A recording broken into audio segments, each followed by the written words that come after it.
여러분 안녕하십니까? 네, 오늘 창세기 2장 공부하도록 하겠습니다.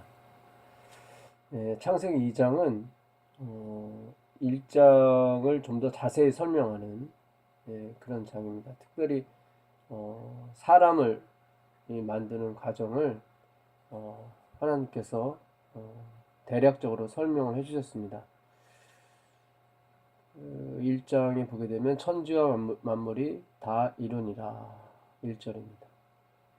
다 이루었다는 말이 성경에 곳곳에서 나오는데 1절은 성령께서 하시는 말씀입니다.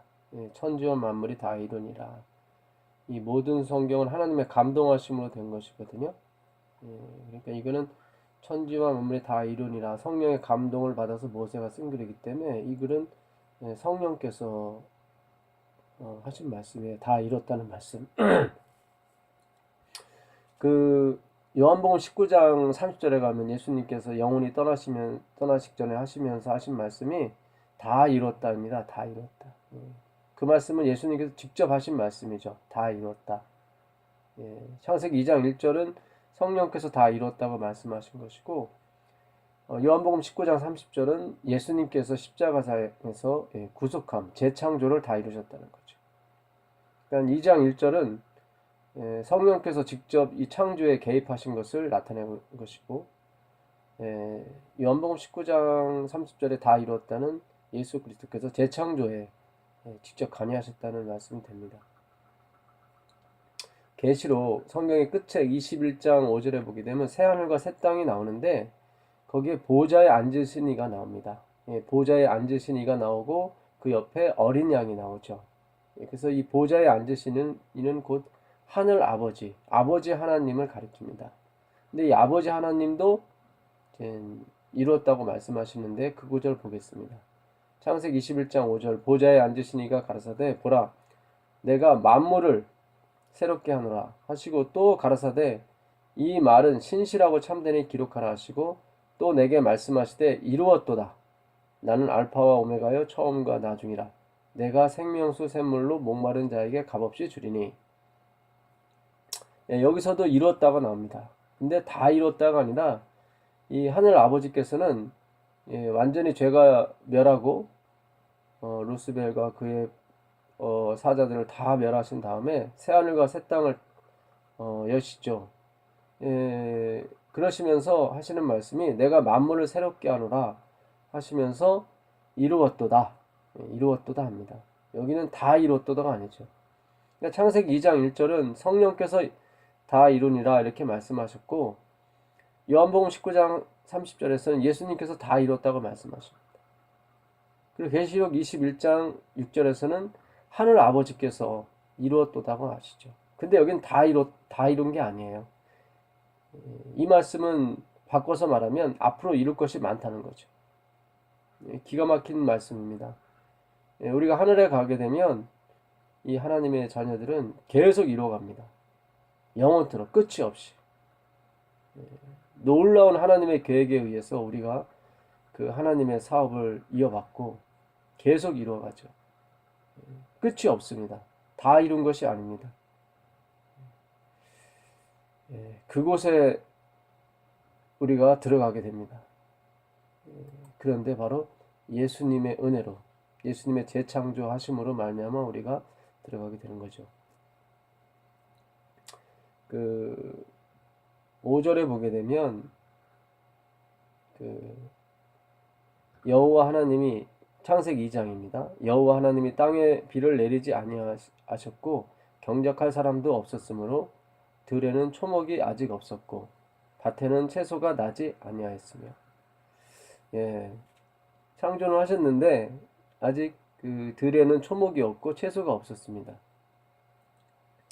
9절에도 보게 되면 나무를 나게 하시죠.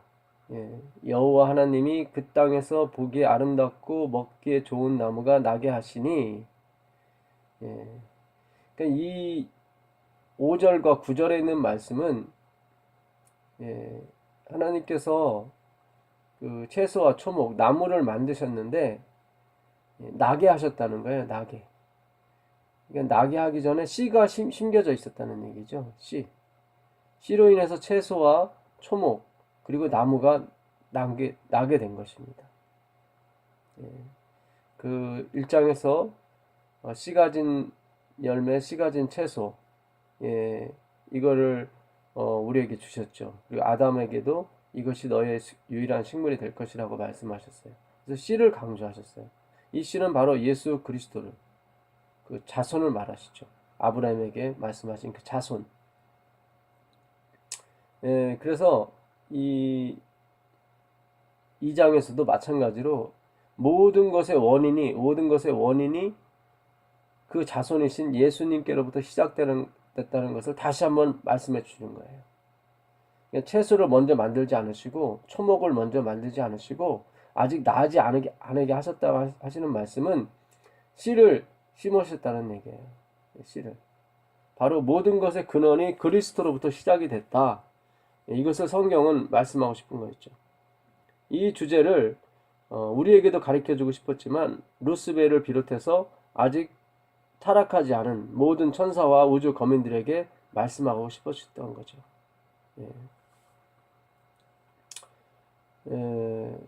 그리고 이제 아담을 지으실 때도 마찬가지입니다. 아담을 지으실 때 7절에 여호와 하나님이 흙으로 사람을 지으시고 생기를 그 코에 불어넣으시니 사람이 생명이 된지라. 이 여호와 하나님, 이 여호와란 말도 이게 사실은 그 인간이 만든 단어입니다. 이 원문, 성경 원문에는 모음이 없어요.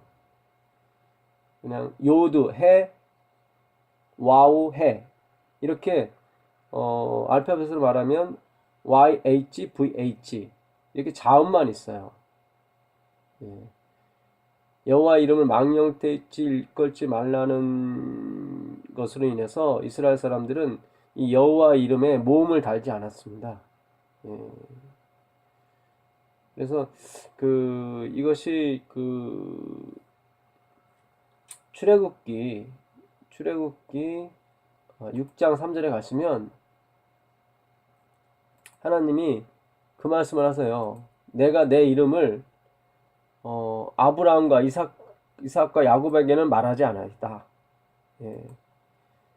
출애굽기 6장 3절 가보겠습니다. 출애굽기 6장 3절 가보시면 내가 아브라함과 이삭과 야곱에게 전능의 하나님으로 나타났으나 나의 이름을 여호와로는 그들에게 알리지 아니하였다. 이렇게 나옵니다. 이게 모세에게 하신 말씀이거든요. 그러니까 모세를 통해서 이스라엘 백성을 애굽 땅에서 구원하기 직전에 하나님께서 당신의 성우 이름을 모세에게 알려줍니다.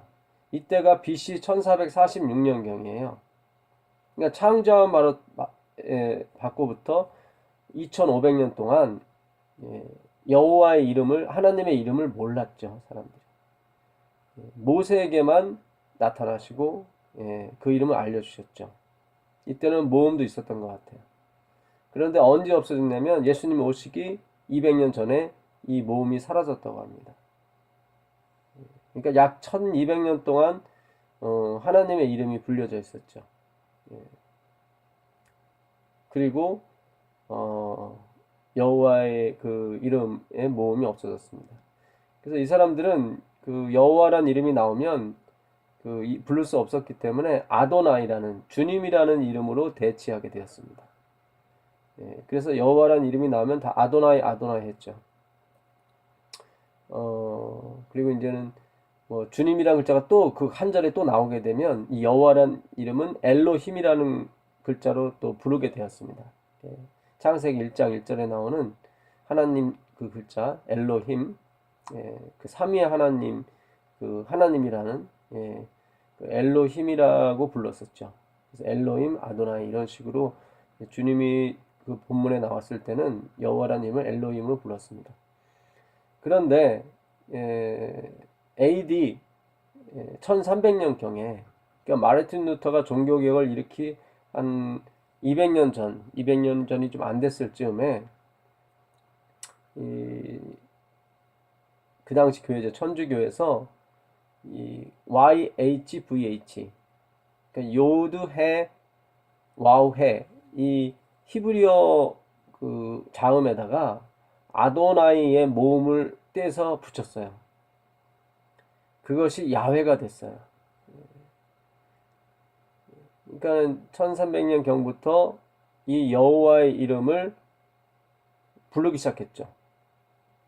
그리고 영국 사람들은 이제 YHVH에다가 제호바라는 또 모음 이렇게 라고 부르게 되었습니다. 모음을 붙여서.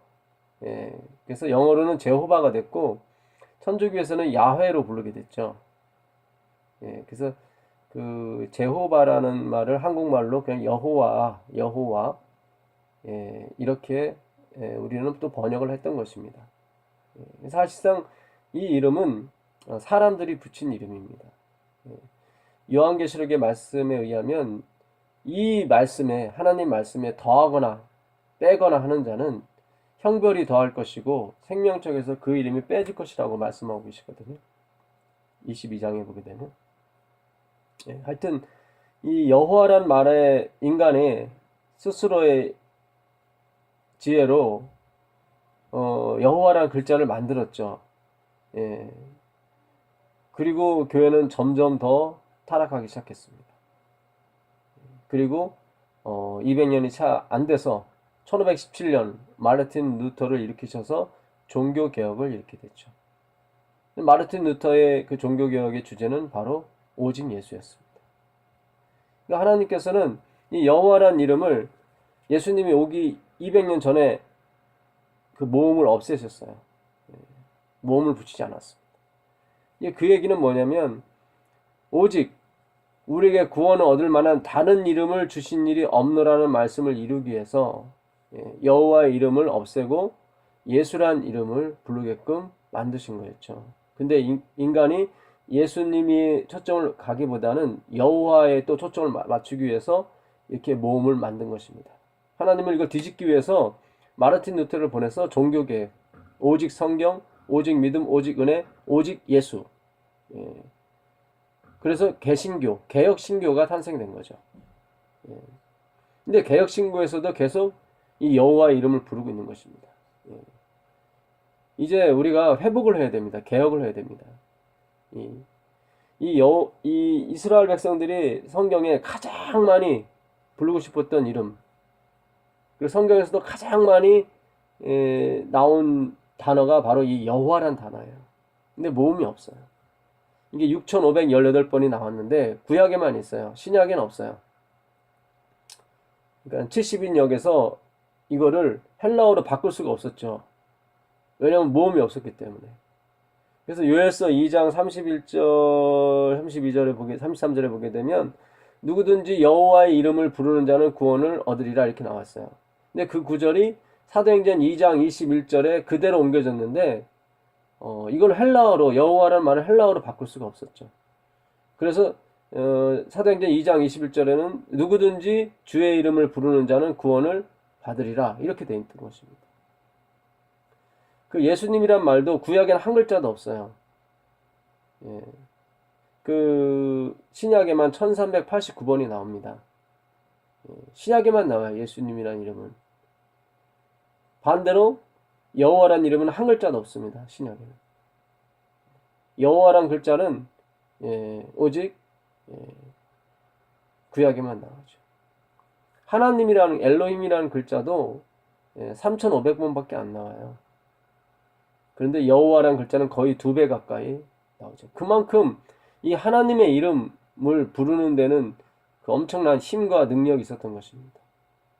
그래서 이스라엘 백성은 이 이름을 부르고 싶었어요. 하나님의 이름을. 근데 부를 수가 없었죠. 왜요? 하나님께서 막으셨기 때문에. 누구의 이름을 부르라고요? 예수의 이름을. 하나님 이름은 이 성경에 예수란 이름밖에 없습니다. 이 하나님 엘로힘이란 글자는 그냥 신, 갓 그런 뜻이지 그 이름이 아니에요. 뭐 대통령 하는 직책의 그런 상징어이지 그것이 이름은 아닙니다. 하나님은. 그러니까 하나님은 당신이 지으신 그 예수란 이름, 아버지께서 지어주신 그 예수란 이름을 불러주기를 가장 기뻐하셔요. 그리고 그 이름을 부르는 사람한테 반드시 응답하십니다.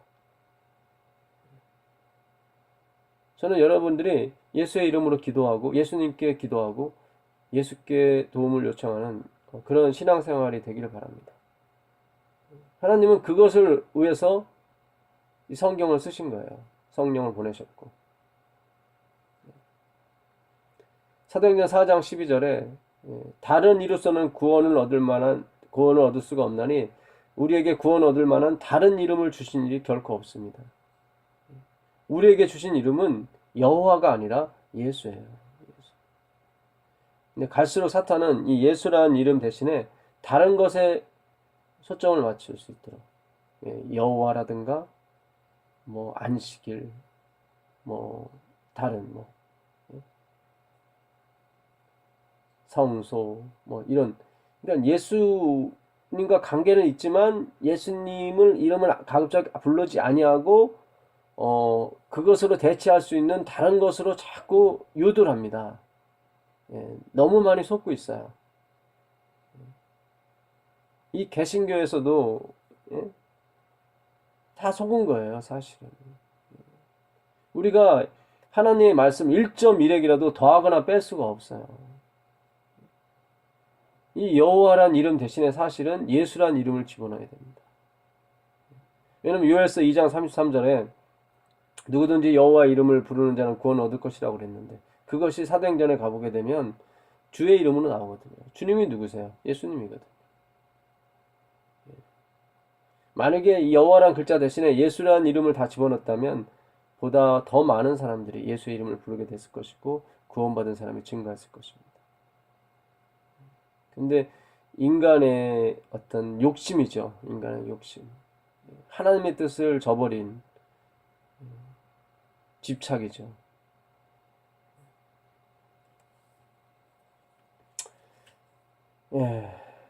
그 여호와 하나님이 흙으로 사람을 지으셨다고 했을 때 이 흙이 나오지 않습니까? 흙이 영어로 여기서 이제 그 영어 성경 KJV나 NIV에 보게 되면 더스트로 나와요. 흙이 아니라 먼지로 나오죠. 먼지. 왜냐하면 그 히브리 원문에 이게 이제 흙의 먼지 이렇게 나와 있습니다. 그러니까 아담 아파르 이렇게 돼 있어요. 아담 아파르. 이 아담이라는 글자, 창세기 20장에 아담이라는 글자가 나오는데, 이 아담이라는 글자의 그가 흙이라는 글자 동일합니다. 사람, 사람이라는 글자도 아담이에요. 그러니까 아담이 사람이고 사람이 흙이고 이렇게 돼 있습니다. 이거의 원뜻은 사실은 붉다, 레드. 레드가 원래 원뜻입니다. 레드. 아담, 흙, 사람, 이게 다 같은 뜻이에요. 근데 여기서 나오는 흙은 아파르라는 히브리어를 썼어요. 그 아파르는 먼지예요. 가루. 흙도 아니고 흙의 가루예요. 아담 아파르라고 되어 있거든요. 반면에 이제 그 19절에 보시면 19절에도 그 하나님께서 여호와 하나님이 흙으로 각종 들짐승과 공중의 각종 새를 지으셨다고 나와요. 여기서 흙은 또 아파르가 아니에요. 흙이 틀려요. 여기서 흙은 아담이에요. 아다마. 그러니까 아담에서 나온 단어죠. 아다마. 그러니까 이게 다 아담과 관계가 돼 있어요. 모든 걸 아담과 관계된 걸 가지고 만드셨어요. 그 얘기는 뭐냐면 아담이 모든 것을 통치하게끔 이렇게 하나님이 계획하셨다는 거죠. 그러니까 아담이 죄를 안 지으면 나머지도 영향을 안 받게 돼 있고, 아담이 죄를 지으면 나머지도 영향을 받게 돼 있어요. 왜냐면 원재료 자체가 여자도 마찬가지고, 여자도 보게 되면 아담의 갈빗대로 만드셨죠. 그러니까 아담에게 속한 여자예요. 그래서 여자라 했어요. 하와. 아담에게 속했다. 아담으로부터 나왔다. 그러니까 아담은 오실자의 표상을 가리킨다고 그러거든요. 로마서 2장 12절에 보게 되면 아담은 오실자의 표상이다 이렇게 해요. 그러니까 아담으로부터 이 지구의 모든 들짐승과 그런 것들이 만들어지고 졌다는, 여자를 포함해서요. 이유는 아담의 지배하에, 아담의 통치, 아담의 다스림에 다 관계가 있다 이 말이에요. 그러니까 아담이 다스릴 수 있게끔 만드셔 놓으신 거예요. 그 얘기는 뭐냐면 아담이 잘 가면 다 잘 가게 돼 있고 아담이 잘못 가면 다 잘못 가게 돼 있는 거예요. 반대로 이 아담이라는 글자는 레드, 붓다에서 왔어요. 붓다. 그러니까 예수님의 피죠. 그러니까 예수님의 피로 이게 아담이 탄생된 거예요. 예수님의 피로. 흙이라는 글자가 레드, 아담에서 왔어요. 아담. 똑같아요, 단어가. 그러니까 예수님께서 요한복음 19장 37절에 다 이뤘다 하시고 돌아가시고, 다 이뤘다는 것은 이제 재창조하셨다는 거죠, 이제. 죄악에 빠진 인류를 이제 다 구원했다. 새롭게 다시 창조하신 거예요. 근데 창조 때도, 마찬가지로 창조 때도 예수님의 피가 들어갔던 거예요. 그러니까 사람이 탄생되는 것도 마찬가지예요. 남자의 정자와 남자의 정자와 여자의 정자로 만나거든요. 근데 정자와 난자가 다 피예요. 피. 피입니다. 혈액이에요. 혈액. 그래서 피와 피가 만나서 새로운 생명이 탄생되는 거예요. 다 붉은 것이 만나서 새로운 것이 만들어지고. 이게 참 우리에게 이 성경을 연구하다 보면 기가 막힌 것들이 많이 이렇게 발견이 됩니다. 예수님께서 오실 날이 얼마 남지 않았기 때문에 이제 다 모든 비밀을 열어주시는 것 같아요. 그 다니엘서 12장에 보게 되면 말세 때까지 이 말씀을 봉함하라 나오거든요. 그 얘기는 뭐냐면 말세 때에 가면은 이 말씀을 열어주겠다는 거죠. 그것은 비록 계시, 예언에 관한 것뿐만 아니라 모든 하나님, 계시라고 하는 것은 하나님의 이 나타나심을 또 말해요. 계시라는 단어 자체가. 그러니까 우리는 자꾸 예언 쪽으로만 포커스를 맞추는데 그것이 아니에요. 리벨레이션이라는 계시라는 단어가 자체가 자신을 드러냄, 자신을 나타냄 그런 뜻입니다. 여기서 자신은 하나님이고 하나님은 곧 말씀이죠. 이제 말씀으로 나타나시는 거예요. 마태복음 24장 44절, 45절 이후에 보게 되면 예수님께서 이 땅에 오실 때 큰 재난들이나 그런 징조가 있을 것이라고 말씀하시면서 충실한 청지기가 되라고 말씀하셔요. 그러면서 자기 집 하인들에게 양식을 내가 올 때까지 나눠줄 자가 누가 있겠는가 이렇게 말씀하세요. 자기 집 사람들에게 양식을 나눠줄 충실한 청지기가 누가 있겠는가. 거기서 말하는 양식이 육적이겠어요, 영적이겠어요? 당연히 영적이죠. 육은 무익하다고 말씀하셨기 때문에 영적이에요. 그러면 영적인 양식은 뭡니까? 요한복음 6장 55절에 예수님께서 그러셨죠. 나의 살이 참된 양식이고 내 피가 참된 음료로다. 내가 산 떡이라고 나와요. 내가 산 떡이다. 예수님이 곧 양식이에요. 그럼 예수님은 무엇입니까? 하나님의 말씀이죠. 태초에 말씀이 계시니라. 이 말씀이 하나님과 함께 계셨으니 이 말씀은 곧 하나님이시죠. 세상 모든 만물이 그로 마음지 않고는 된 것이 하나도 없다고 나옵니다.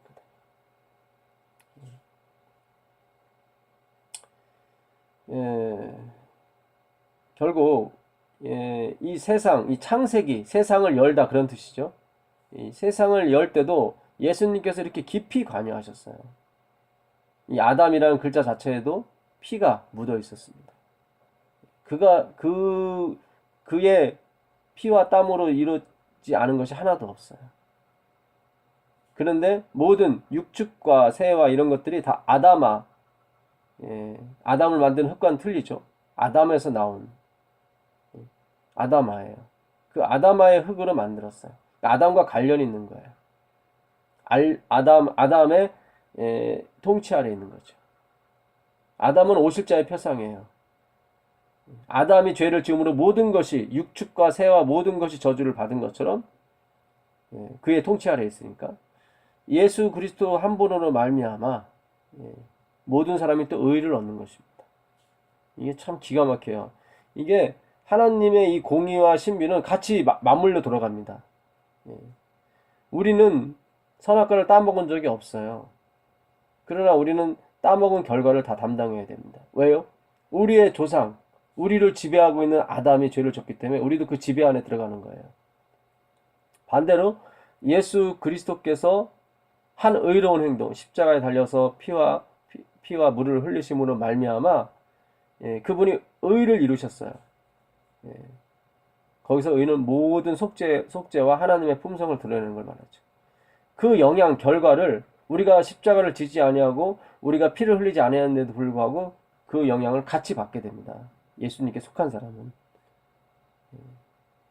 그래서 공평하게 돼요. 예. 내가 선악과를 안 따먹었지만 사망에 이른 것 같이 내가 십자가를 짓지 않았지만은 그 십자가의 은혜가 나한테 오는 것과 똑같은 원리인 것입니다. 다 그 하나님의 그 속죄, 예수 그리스도의 십자가를 설명하기 위해서 사실 모든 창조를 하신 거예요. 그걸 설명해 주기 위해서. 그러니까 하나님의 마지막 선택은 십자가였습니다. 인간이 죄를 짓냐 안 짓냐가 아니라 예수 그리스도 말미암아 모든 것이 살아난다. 심지어 죽었던 것도 다시 살아난다. 고린도전서 4장 그 6절에 보게 되면 어두운 가운데서 빛을 불러내셨다 그래요. 놀랍죠. 이건 놀랍죠. 죽음에서 생명을 불러내신 것 똑같죠. 이건 있을 수 없는 일이에요. 이건 도저히 우리로서는 상상이 안 가는 거예요. 어떤 물질 속에서 다른 물질이 보다 나은 물질이 이렇게 나올 수는 있어도 어두운 가운데서 빛을 불러낼 수는 없어요. 어둠엔 빛이 전혀 존재하지 않거든요. 그거는 무엇을 말하냐면 하나님의 전적인 주권이라는 거예요. 이 모든 것이 하나님의 100%의 능력에서 이루어졌다는 얘기죠. 뭐 힘이 불구한 곳에서 빛을 내셨다면은 힘이 불구한 약간의 빛을 이용해서 뭐 빛을 냈다면 그 사람 그 힘이 불구한 것도 관여를 한 거죠. 근데 그렇지 않아요. 칠흑 같은 어둠 속에서 하나님이 빛을 불러내신 거예요. 그래서 이것은 어둠이 그걸 만들어낸 것이 아니고 어둠이 그것을 창조한 것이 아니고 도움을 준 것이 아니라 하나님 전적인 100%의 그분의 능력에 의해서 이루어졌다는 것입니다. 이것이 바로 세천사의 기별이에요. 하늘과 땅과 물들의 근원을 만드신 이를 경배하라. 무너졌다 큰 성 바벨론이요. 음행으로 일삼던 그 포도주를 먹이던 자로부터 나오라는 거죠. 그 음행의 여자가 누굽니까? 남편을 하나 두지 아니하고 여러 남자를 둔 게 음행하는 여자예요. 사람이 이혼을 하고 다른 남자하고 살면 그건 음행이 아니에요. 그러니까 하나님도 믿고 다른 것도 또 믿고 이런 것들이 다 음행이에요. 섞는 거예요. 하나님만이 창조하신 것이 아니라 우리가 조금 도움이 됐다. 하나님만이 우리를 구원하신 것이 아니라 그 구원에 우리가 반응했고 선택했기 때문에 우리가 구원이 왔다. 이런 식으로 해서 하나님의 구원을 희석을 시키는 거예요. 이건 사탄이 주는 기별입니다. 포도주도요, 처음부터 포도주가 될 수가 없어요. 모든 포도주는 처음에 포도즙입니다. 반드시 포도즙을 젖혀서 포도주가 돼요. 왜냐하면 포도즙이 발효가 돼야 포도주가 되기 때문에. 약간의 공기만 들어가도 포도즙은 상하게 됩니다. 진공하지 않는 한 다 상하게 돼요. 포도주가 되죠. 그러니까 섞인 거예요. 이 섞인 것, 바벨이라는 글자가 섞다라는 의미예요. 섞다. 혼잡하다. 그러니까 하나님도 인정하지만 자신의 의와 자신의 노력, 자신의 선택도 거기에 포함시키는 거예요. 구원에 있어서. 결코 그렇지 않아요. 결코 그렇죠. 우리가 속으면 안 됩니다. 이 15절에 보게 되면 15절 한번 볼까요? 창세기 2장 15절에 보게 되면 이끌다는 표현이 나와요. 이 창세기 2장에 이끌다는 표현이 3번 나오는데 여호와 하나님이 그 사람을 이끌어 에덴 동산에 두사 그것을 다스리며 지키게 하셨다. 이끌다는 표현이 나오죠. 19절에 또 이끌다는 표현이 나와요. 19절 볼까요? 여호와 하나님이 흙으로 각종 들짐승과 공중의 각종 새를 지으시고 아담이 어떻게 이름을 짓나 보시려고 그것들을 그에게로 이끌어 이르시니 여기도 각종 동물들과 생물들을 다 아담에게 이끌어 오세요. 아담이 이끌고 가는 게 아니에요. 역사는요, 하나님이 이끌어 가는 거지 사람이 거기 동참을 해서 이끌어 가는 게 아니에요. 예? 우리는 막대기, 우리는 몽둥이에 불과해요. 어떻게 막대기가 스스로 움직일 수 있습니까? 막대기를 움직이는 사람이 그것을 움직이는 거죠. 이사야는 그런 말을 해요. 예. 이 백성이 자기들이 마치 움직이는 것처럼, 자기들이 그 움직이는 사람을 움직이는 것처럼 착각하게 만든다. 지금 우리의 사정이 똑같습니다. 마치 우리가 하나님을 움직이는 어떤 원인처럼 느껴져요. 우리의 기도, 우리의 헌신, 우리의 열정은 그분이 이루시는 일에 참여, 조인하는 것 뿐이에요. 우리가 그분을 움직이는 게 아니에요. 22절 볼까요? 22절 보시면 여호와 하나님이 아담에게서 취하신 그 갈빗대로 여자를 만드시고 그를 아담에게로 이끌어 오시니, 여자도 하나님이 이끌어 오시는 거예요. 우리가 결혼할 때 보게 되면 아버지가 신부를 남편에게 이끌어 오죠. 이게 다 이 구절에서 탄생된 결혼식입니다. 여자들이 하얀 드레스를 입는 이유는 남편이 무슨 색깔을 자기한테 하든 자기가 다 받아들이겠다는 거예요. 그 색깔을 표현하겠다는 거예요. 노란색이면 노란색, 빨간색이면 빨간색, 뭐 초록색이면 초록색, 어떤 색이든 자기한테 번지게 되면 자기는 그 색을 드러나겠다는 거예요. 그게 하얀색, 웨딩드레스의 의미예요. 바로 오늘날 교회된 우리 예수 그리스도의 신부된 이 하나님의 백성의 자세죠. 예수님께서 어떤 색을 취하시든 그분의 의지대로 색깔이 표현되는 거. 우리는 완전히 하얘져야 되는 거죠. 나 자신이 부인되어야 되는 거죠. 오직 그분은 십자가만이 우리 드레스 위에 표시되길 원합니다. 그분이 노력과 그분의 희생으로 이루어진 100%의 그분의 구원의 은혜, 그걸 표현하길 바라죠. 남자들이 검은 양복을 입는 이유는 그 색을 가장 강렬하게 빨리 퍼뜨릴 수 있는 게 검은색이에요. 그래서 하나님께서는 내가 즉각적으로 너의 드레스에 나의 품성과 나의 은혜를 삽시간에 번지게 하겠다. 그런 의미로 남자들은 검은색을 입는 것입니다. 이게 다 이 서양 문화가요, 다 성경에서 나온 거예요, 사실은. 성경에서 나왔어요. 그 도레미파솔라시도 여기에도 다 있어요. 도는 하나님의 은혜를 찬양하라, 레는 하여튼 하나님의 그 풍성하심을 찬양하라, 뭐 이런 식으로 도레미파솔라시도에 다 의미가 있습니다. 하나님에 관해서. 그러니까 이끌어 오셨어요. 근데 이게 요한복음 6장에 가면 또 이끌어 오신다는 말이 또 있어요. 성경 요한복음 6장 37절 이하에 가보시면 이게 아주 중요한 장이거든요. 요한복음 6장은 여러분이 자주 읽으셨으면 좋을 것 같아요. 너무너무 중요한 장입니다. 6장 37절 가보시면 아버지께서 내게 주신 자는, 그렇죠? 아버지께서 내게 이끌어온 자 다 내게로 올 것이요 내게 오는 자는 내가 결코 내어쫓지 아니하리라. 내가 하늘로서 내려온 것은 내 뜻을 행하려 함이 아니요, 이 뜻이 아니라 여기서 의지입니다. 의지, will. 이 뜻이 영어에서 표현하는 will을 좀 완전히 이렇게 나타내지 못해요. 나를 보내신 이의 의지는 의지를 행하려 함이니라. 나를 보내신 이의 의지는 내게 주신 자 중에 내가 하나도 잃어버리지 아니하고 마지막 날에 다시 살리는 것이다. 아버지께서 내게 이끈 사람, 내게 주신 사람이에요. 그러니까 우리가 선택해서 예수님을 믿은 게 아니에요. 우리는 하나님을 만나본 적도 없고 그분의 공부를 받은 적이 없어요. 그러나 예수님께서는 하나님 아버지께서 우리에게 가르쳐 주셨다는 거예요. 예수의 이름으로. 참 놀랍죠. 신비해요. 44절 볼까요? 44절 보시면 나를 보내신 아버지께서 이끌지 아니하면, 그렇죠. 여기도 아무라도 내게 올 수 없으니 오는 그를 내가 마지막 날에 다시 살리리라. 아무라도 아버지께서 나한테 이끌지 아니하면 나한테 올 수가 없다. 예. 이 기가 막히죠. 예.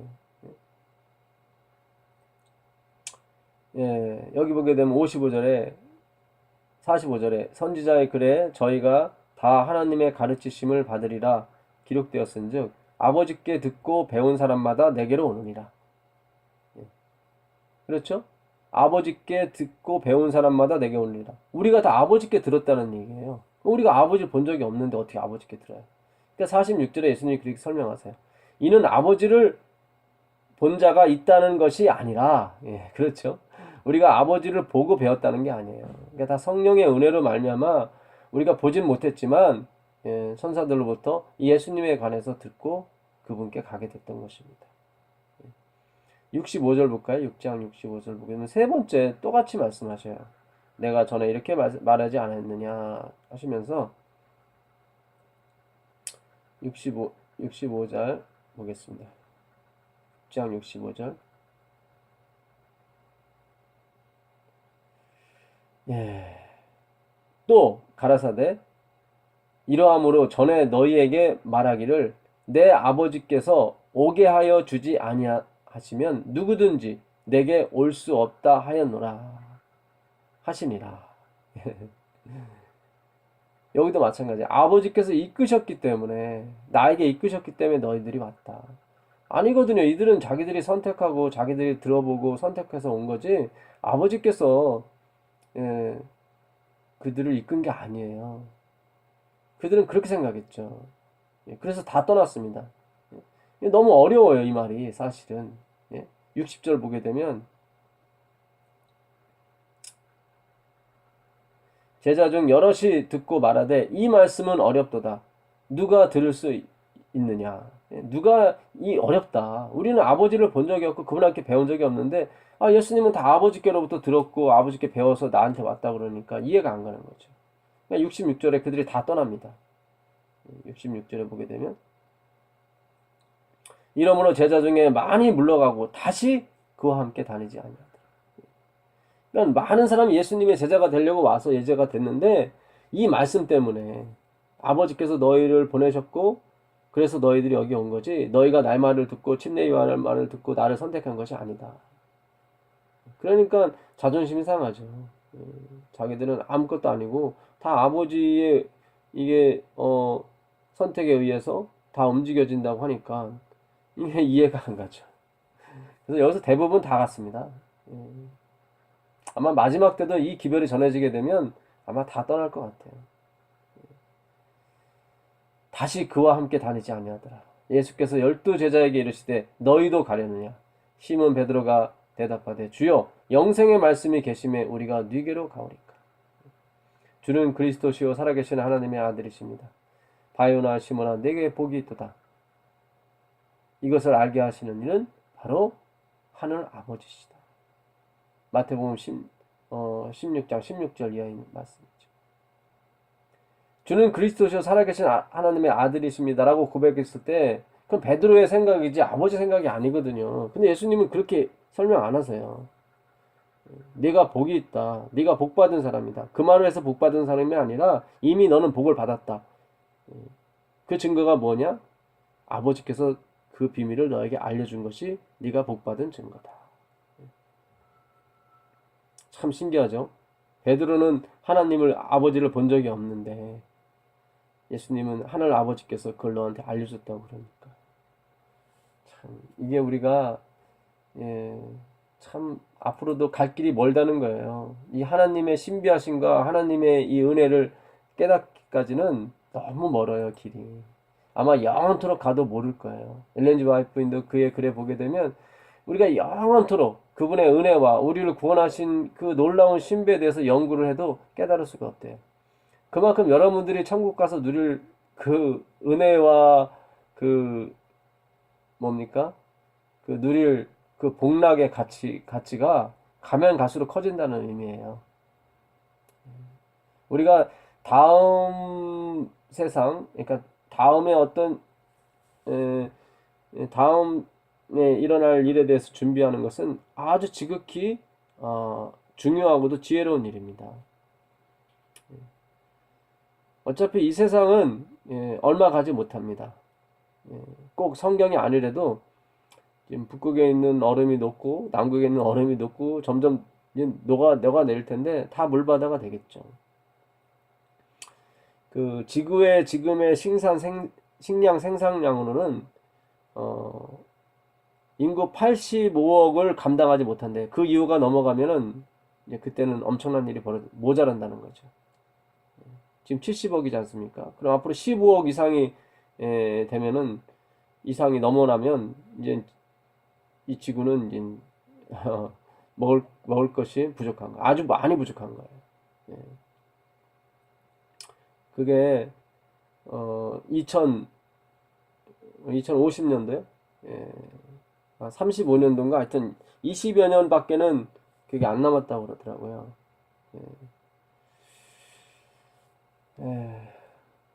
우리가 다음 세상을 준비하는 건 너무 중요합니다. 그럼 어떻게 준비합니까? 바로 말씀으로 준비하는 거죠. 영생의 말씀. 살리는 것은 영이니 육은 무익하다고 말씀하십니다. 내가 너에게 이른 말이 영이요 생명이라고 말씀하세요. 누구든지 주 예수를 개인의 구주로 영접한 사람은 이 환난의 시기를 반드시 넘어간대요. 우리가 오직 예수님만이 구주가 되어야 됩니다. 나의 헌신, 나의 노력, 나의 선택도 그것에 참여를 하게 되면 안 돼요. 안 돼요. 그것은 우리 안에서 역사하시는 하나님의 행위에 불과해요.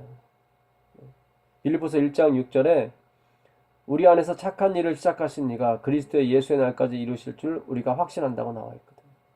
우리 안에서 착한 일을 시작하시는 누구예요? 하나님이세요.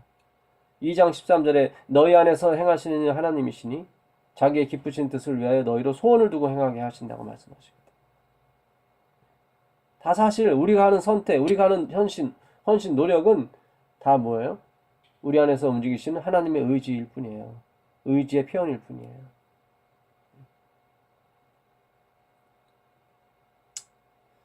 여기 보게 되면 그럼 우리가 가지고 있는 거, 우리가 진정으로 표현할 것은 무엇인가? 그것은 바로 우리의 소원이에요. 우리의 소원. 그 18절에 보게 되면 그 여호와 하나님이 가라사대 사람의 독초하는 것이 좋지 못하니 내가 그를 위하여 돕는 배필을 지으리라 하시니라. 그리고 나서 바로 돕는 배필을 만드셔야 되는데 그렇지 않았어요. 19절에 보게 되면 여호와 하나님이 흙으로 각종 들짐승과 공중의 각종 새를 지으시고 아담이 어떻게 이름을 짓나 보시려고 그것들을 그에게 이끌어 이르시니 아담이 각 생물을 말하는 바가 곧 그 이름이라.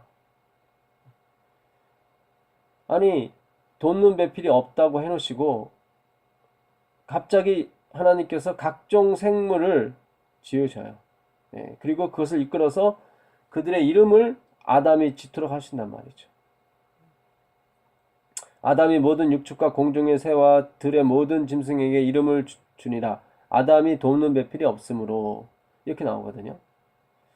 여호와 하나님이 아담을 깊이 잠들게 하시니 잠들매 그가 그 갈빗대 하나를 취하고 살로 대신 채우시더라. 그러니까는 바로 돕는 배필이 없어서 바로 만드신 게 아니라 그 각종 동식물의 이름을 짓게 해주시죠. 동물에. 그러니까 아담이 동물들을 지으면서 느낀 것이 뭐냐면 다 짝이 있었다는 거예요. 근데 자기만 짝이 없는 거예요. 그러니까 하나님은 그냥 만드신 게 아니라 아담의 필요성, 아담이 주님 저 이게 필요합니다. 저에게도 배필을 주십시오. 라는 욕구가 생기도록 하나님께서 그 전에 만드셨다는 거죠. 생물들의 이름을 짓게 하심으로써 그 욕구가 생기게 해주신 거예요. 그러니까 구원이라고 하는 것은 우리가 유일하게 어떤 그런 게 있는데 그것이 바로 우리가 구원받기를 갈망하는 거예요. 그거예요. 이주영 씨가 쓴 그 접붙임이라는 책이 있습니다. 여러분 사서 꼭 한번 읽어보세요. 너무너무 좋은 책이에요. 참 지금 우리가 그동안 받았던 이 신앙교육은 이 섞인 게 많아요. 이 사탄이 너무 많이 혼탁하게 만들어놨어요. 너무 많이. 그 이주영 씨가 그런 글을 이렇게 써왔어요. 저도 굉장히 동감을 했습니다. 사탄은 우리 보고 예수 그리스도를 닮으라고 자꾸 가르쳐줘요. 사탄은. 너희가 변화되라. 예수 그리스도처럼 변화되라. 자꾸 우리 스스로가 어떤 변화될 수 있다는 소망을 계속 불어넣습니다. 노력과 어떤 헌신을 통해서. 근데 하나님은 우리에게 당신이 만든, 그러니까 예수 그리스도께서 만드신 그 의를 가져가라고 가르친대요. 이게 정말 엄청난 말씀입니다. 사탄은 우리 보고 예수 그리스도를 닮으라고, 변화돼서 예수 그리스도처럼 되라고 우리한테 요구하고, 하나님께서는 너희는 할 수 없다. 그래서 내가 보낸 아들 예수 그리스도가 이룬 그 의를 선물로 줄 테니 가져가라고 하는 거예요. 근데 아무도 그걸 가져갈 생각을 안 해요. 아무도. 내가 뭔가를 해야 하나님이 그걸 줄 거라고 생각하고, 내가 뭔가 헌금을 해야 하나님이 그 의를 줄 거라. 마치 그 의를 싸구려로 만들어 버렸기 때문에 하나님께서 주시지 않는 거예요. 엘렌 G. 화이트도 같은 글을 썼어요. 오늘날 우리가 받지 못하는 것은 우리가 마치 뭔가를 해야만, 뭔가를 섞어야만 하나님께서 그 의를 줄 것이라고, 그 선물을 줄 것이라고 착각하기 때문에 아무도 못 받는다는 거예요. 우린 너무 사탄에게 속았습니다. 지난 100년 동안 우리 재림교회가 너무 속았어요. 화이트부인도 이 행위로 말미암는 의가 전파되는데 큰일 났다. 우리 각 교회에서 예수 그리스도에 대한 설교는 없고 온통 도덕적이고 어떤 선행에 관한 것만 계속 교리적인 관한 것만, 무엇이 옳고 무엇이 그런 건지 그런 것만 계속 마치 공자월 맹자월처럼 한단 말이죠. 우리가 그런 능력이 있다면 당연히 공자월 맹자월이 돼야죠. 여러분, 세상의 종교는 뭡니까? 뭔가 덕행을 하고 선행을 쌓아야 구원을 얻는 것이 세상의 종교예요. 이게 사단의 가르침이죠. 근데 하늘은 우리가 쌓은 선행으로 바꿀 수가 없어요. 너무 크기 때문에. 값으로 친다면 우리가 한 선행이에요. 그 가인이 드린 제사도 그렇게 가치가 없는 게 아니에요. 1년 내내 농사 지은 거 가치가 있죠. 근데 그거 자기의 노력을 가지고 구원을 얻으려고 했기 때문에 그가 하나님께 받으신 바 되지 못했다는 거예요. 엘렌 G. 화이트는 그런 주석을 하셨어요. 우리가 하는 선행입니다. 뭐 그걸 제가 나쁘다고 말하는 거 아니에요. 근데 그것을 가지고 영생과 바꾸려고 하니까 그게 아주 말이 안 되는 거죠. 그건 하나님을 대적하는 것이고 예수님께서 흘리신 피를 모욕하는 거예요. 값싸게 만드는 게 하나님이 예수의 피를. 아니에요. 하나님이 영원 전부터 계획하신 게 뭐예요? 예수의 피예요. 당신의 죽음이라고요. 있을 수 없는 일이에요. 하나님이 어떻게 죽어요? 근데 그 일을 행하셨다는 얘기는 이제 그 어떤 죄도 다 사함을 받을 수 있다는 거예요. 죽음보다 강한 게 뭐가 있습니까? 아무것도 없어요. 여러분, 근심 걱정하지 마시고 예수님께 나가십시오. 내가 뭔가를 해야 예수님을 받아주는 게 아니에요. 그 사탄이 가르쳐주는 생각이고요. 내 스스로가 변화될 수가 없어요. 예수님이 그 만드신 의를 우리가 선물로 받고 그 예수님의 의, 그 예수님의 품성을 가지고 천국을 들어가는 거예요. 천국 문지기가 우리한테 표를 보여달라고 그래요. 우리 옷이 아니라 예수님께서 입혀주신 그 왕의 잔치에 갔던 그 사람들이 그 왕이 준 혼인 예복을 입고 들어간 것처럼 우리도 예수님의 피로 짠 그 옷을 입고 들어가는 거예요. 우리가 할 수 있는 건 뭐밖에 없어요? 갈망이에요. 디자이어. 나에게도 배필을 주십시오. 나에게도 구원을 주십시오. 우리는 끊임없이 그 하나님의 은혜의 보좌 위에 가서 그 예수님 만드신 의를 달라고 우리가 울부짖어야 될 줄 믿습니다.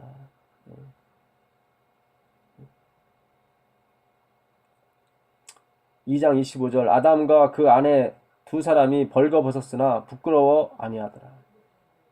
왜 벌거벗었는데 부끄러워 아니었습니까? 하나님이 입혀주신 의가 있었기 때문에 그래요.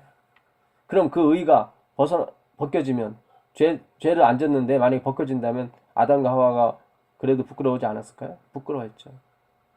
그러니까 이 벌거벗었는데 부끄러워하지 않았다는 얘기는 그가 죄를 안 졌기 때문에 그런 게 아니라 그가 하나님의 의의 옷을 입고 있었기 때문에 부끄러워하지 않은 거예요.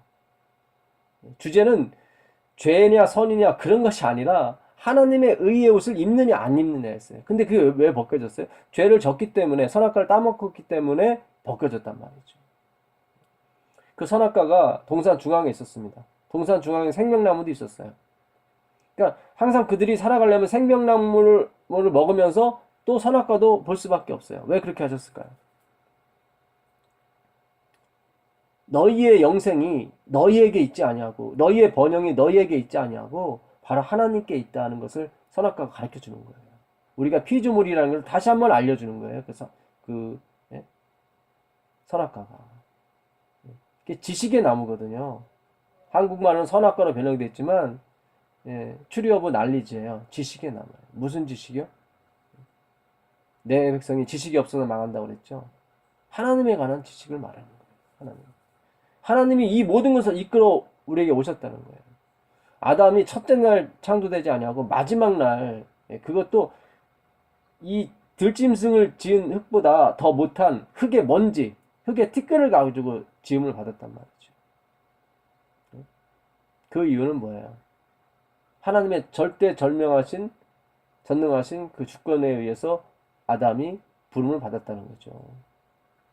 그에게는 하나도 의의가 없었다는 거죠. 그는 먼지로 지음을 받았는, 가장 지음을 받은 것 중에 최고로 못한 거로 지음을 받았기 때문에 그가 통치자의, 지배자의 위치에 선 것은 전적인 하나님의 은혜였고 하나님의 명령이었다는 뜻이죠.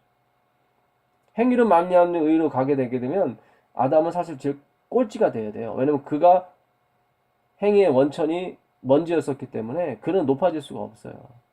그러나 믿음으로 말미암는 의는 하나님의 전능하신 그 선택과 그분의 주권에 의해서 이루어진 거기 때문에 오직 그분만이 드러나는 거죠.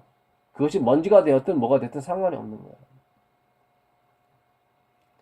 그 엘렌 G 화이트는 시대의 소망에서 요한복음 4장에 나오는 그 사마리아 우물가 여인을 얘기하면서 그녀가 성령 충만했다는 거예요.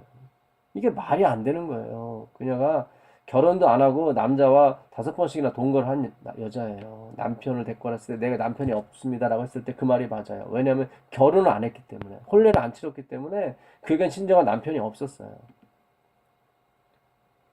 근데 그녀가 성령이 충만했다는 거죠. 왜요? 메시아에 대한 갈망이 있었기 때문에. 다 갈망이 있었는데요. 그녀만큼은 다른 갈망이었어요. 자신은 아무것도 할 수 없고 자신은 정말 벌레만도 못한 인간이고 오직 예수님만이 나를 그 벌레의 인간에서 새로운 인간으로 바꿔줄 수 있는 분이다.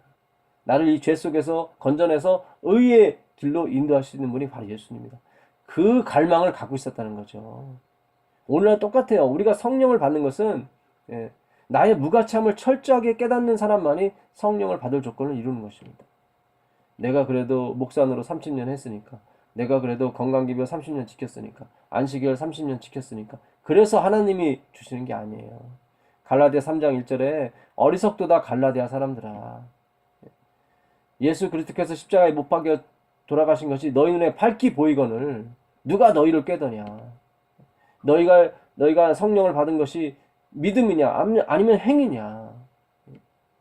바로 십자가에서 돌아가신 예수님 때문에 너희가 성령을 받은 거지 자꾸 착각하지 말라는 거예요. 이게 갈라디아 3장 1절에 보내는, 갈라디아서에 보내는 이 바울의 핵심의 요지입니다. 다른 복음은 없어요. 오늘날 우리 재림교회가 많이 착각에 빠져 있습니다. 우리가 지금 사탄이 우리한테 섞은 이 기별에 많이 속았어요. 이제 정말 우리가 주님께 돌아가야 됩니다. 진짜 우리가 벌거벗은 것과 가련한 것과 공고한 것이 무엇인지를 깨닫고 예수님께 정말 안약을 달라고, 정말 의의 옷을 달라고, 불로 연단된 금을 달라고 우리가 부르짖어야 될 줄 믿습니다. 이것이 바로 창세기가 쓰여진 목적이에요. 예수님께서 다 모든 것이 시초가 되셨고 씨가 되셔서 잡초와 그 초목과 풀을, 채소를 나게 하시고 나무도 나게 하시고,